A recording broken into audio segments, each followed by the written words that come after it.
Sorridini potete mulinciare, i femmini su tutti cottigliari, padre, brigalore, benedetto, tacca tacca. Sorridini potete mulinciare, i femmini su tutti contigliari. Ciao, Comandi, signore, comandi. ma potete fare un favore? Se è mia facoltà, In vostra facoltà. parati.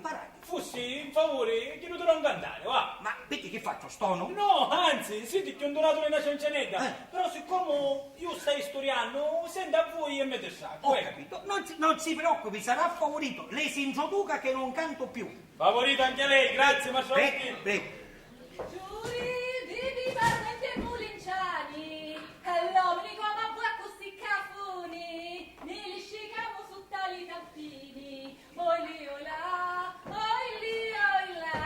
e la la. A posto siamo, uno chiama Iellau Giovannia, oggi non è più nata. Donna Zenna! Donna Zenna! Oh, come è che mi chiama? Dai un sogno Don Ciccino. Ah, voi siete? Sì, e va domando gentilmente una cortesia, un favore, va, fossi magari voi di non cantare, perché siccome stai studiando mi disturbate, Cavo sia veri chiega, siccome fa cavolo e stai stirando, io canto più conforto. Io è buono più, donna Zenna, che casomai mi mandano una ballata di ghiaccio, l'importante è che non fa confondere così, no? Vincenza, con me non c'è bisogno che dici queste cose. Un ghiaccio, da darci a chi di caurolini, a chi di caurolano dincia. No a mia, che sogno fresca come una rosa di maggio.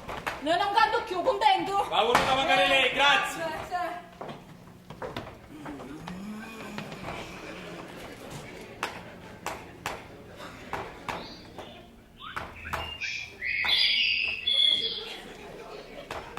Oggi non è giornata completamente. Camastra Agostino, ma chi è? Magari la notte canta facendo, Scusate, signore, usate perché siccome c'è il lusso, e non se ci pare che è giorno.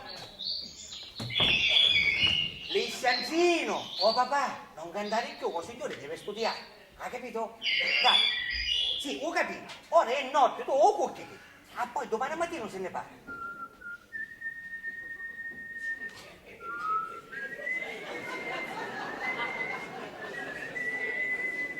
Ha cantato la ritirata, non canta più, lei si introduca. Speriamo bene, arrivederci Marcello Agostino. Arrivederci.